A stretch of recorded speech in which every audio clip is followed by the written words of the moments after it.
намоз рамазон ина мисол шахсе ки имкони рӯза гирифтан надорад метавонад ки рӯзаша бихӯрад. فمن كان منكم مريضا او على سفر فعدة من ايام اخرى. خداوند رخصت داده است کسی از شما بیمار باشه میگه یا در سفر باشه میتونه بخوره و بعدا قضاش بداره. اما نماز قضا نداره برای مرد. اصلا بگیریم نماز باید خونده شود. حتی در همین سکرات مرگ باشه، عقل در سرت باشه، کلت اجمونده بتونی نماز ایزیبت ساخت نمیشه. نماز حتما باید بخونی. این نماز این درست کشیدگی همین کلت این خگر جمونده بتونی و ایمو اشاره باید نماز بخونی. این نماز بس سخته. من فرد روز قیامت در خبره وقتی بالا پول سیرود میگذاری با مانعه ها داره او پول. یکمش همین نمازه. یکم دروازه بگیم نمازه. اگر همین دروازه را گذاشته نتونستید دیگه هیچ فایده نمیکنه. همینجا سرکلافو میره. پول سیرود ای بالای دوزخ ای بالای دوزخ انت پول کردنیه. اگه تصور کنید اگر همین دست به خیر باشی و تمام کاری خیر را بکنی اینا حتی روزه را هم بگیری زکات مال تبتی خونه خدا را هر سال برای زیارت کنی اگر به شرطی که نمازت ای امتحان نگذاره ای دری نماز پروپوز که نماز نداشته باشی هیچی نمیشه. این اول ما یحاسب به العبد یوم القیامت من عمله الصلاة. فردا روز قیامت اول چیزی که از بنده میپرسن از عملش همین نماز است. فإن صلحت فقط افلح و انجح.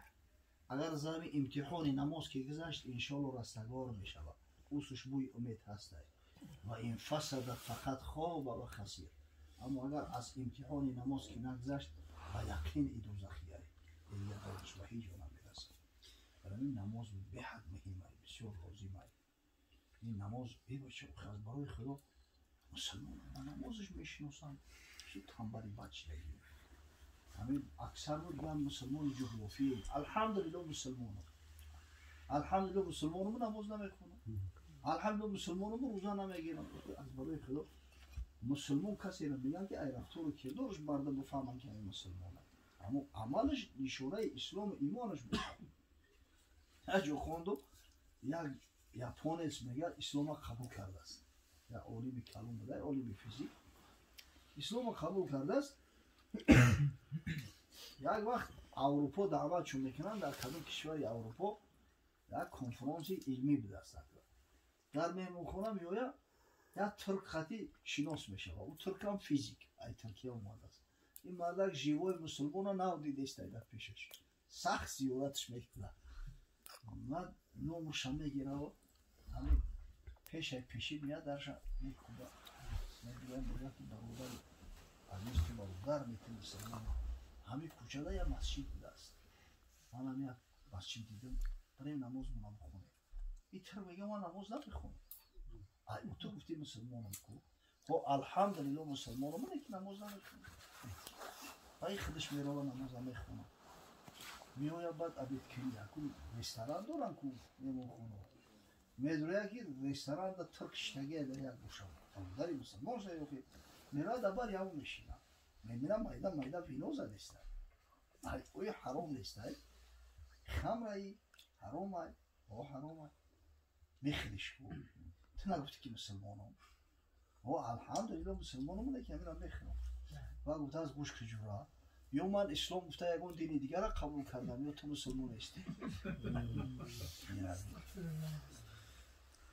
بود گبری در زمانی بایزید گفت تو رو یک مسلمانی سعید که چی باشد گر تو ایمان آوری تا بیابی صد نجات و سروری.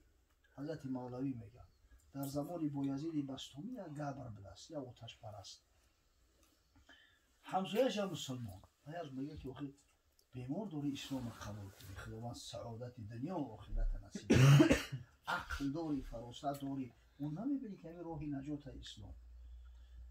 گفت آن ایمان اگر هستی مرید آن که دارد شیخ عالم بایزید من ندارم طاقت آن تابع آن کنفوزان آمد ز کوشش های جان. او برادر اگر تو همین ایمان اسلام گفته ایمان اسلامی شیخ بایزید در نظر داشته باشی زوری من نمیرسه. اون مرد یا امر روزه داره شب تا سحر در عبادت در گریه ما میبینه او را زور نمیرسه. باز ایمان خودگر ایمان شماست، می بدان میل است و می مشتهاست. نه که اگر هم اسلام گفتم اسلامی خطا در نظر داشته باشی، یکان ذره میل رغبت ندارم. دروغ میگوی، غیبت میکنی، حق مردم میخوری، رو تصدیح میکنی، اوگی میل ندارم به همین کار و رفتاری تو. اون که 100 میلش سوی اسلام بود، چون شما رو دید آن فوتیر شود. یعنی آدمی که حقیقتا میل رغبت به اسلام داره، کار و رفتاری بعضی همین توی باران یا میکنن دیدش خنک میشه. مشک آن است که خود ببوید، نه آن که عطار بگوید. اوگی مشک چیزی را میگن که بوی مشک داره. اگر بگه عطار که باور کنیم خونه سوخته عطار بگیره یک کپک مشک گفته بفروشم و میخریم. مشک بو داره. مسلمان همه داره. خدا حفظ حتی در بعضی مذاهب سنت هم گفتن، اما در مذهب ما رخصت هست. یعنی یک امر مباح است. برای حکیما را، برای قاضی را مستحب است استفاده چلا. اما برای دیگر مردم یک امر مباح است. و فقها میگن نکنش بهتره. تو زمان پیغمبر صلی الله علیه و سلم برای ضرورت نگالتی چلا نفرمید، نداشت حضرت.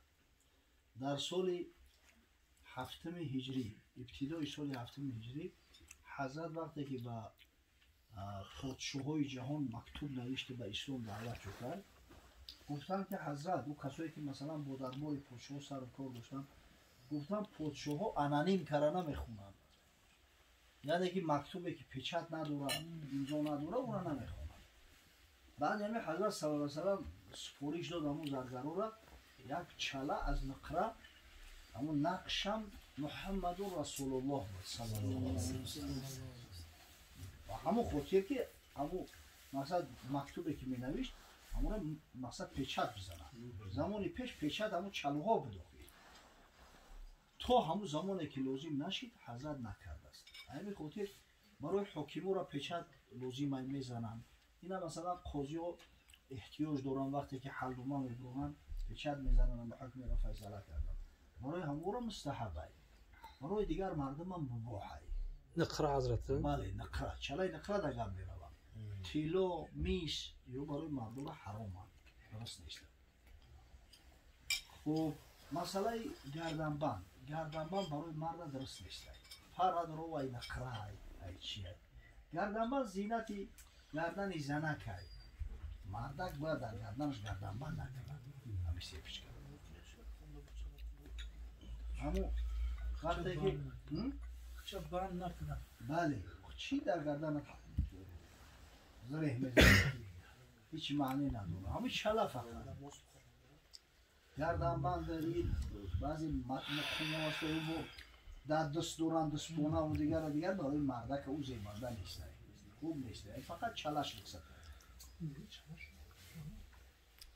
اگه چلا را در دستی راست میکنن یا در دستی چپ. همین در مسئله خاتم النبی صلی الله علیه و سلم امام بیهقی رساله داره. نام رساله شما میگه خاتم النبی صلی الله علیه و سلم، خاتم پیغمبر. اونجا روایات زیاد آورده است، از جمله روایت دستی راست کردن و روایت دستی چپ کردن. اما قولی که اخیر ترجیح داده است دستی چپ است. در دستی چپ میگه همون چلا را کردن. مقصد که خوزی نمیدونم با کی تقلید میکنن بچه های ما یا چلا ببینید در دستاشو زینتی مرد دیگه چیه؟ چلا زینتی زن نکنی. همین بانتری چلا و چلا بوزی باید خودمون آموخته نکنیم. خصوصا که این روزا دیگه چلا مهر نیست. و او چلا یکون چی پیچت نمیکنن. همین سنگای بعد وحی من میزنن آخه همین پیشتر بیشتر اهل سنت و جماعه را اهل تشیع با اون چلا فرق میکردن. او شیعی هم دستور پری چلا میکنن. ناشویز هم چی خیلی دورانگی هم دستور پری چلا میکنن. اهل سنت و جماعه. زینتی مردک دیگه حیاقی. مردک باید دستوری مردانه داشته باشه. بی ضرورت چی در کنه همون چلا.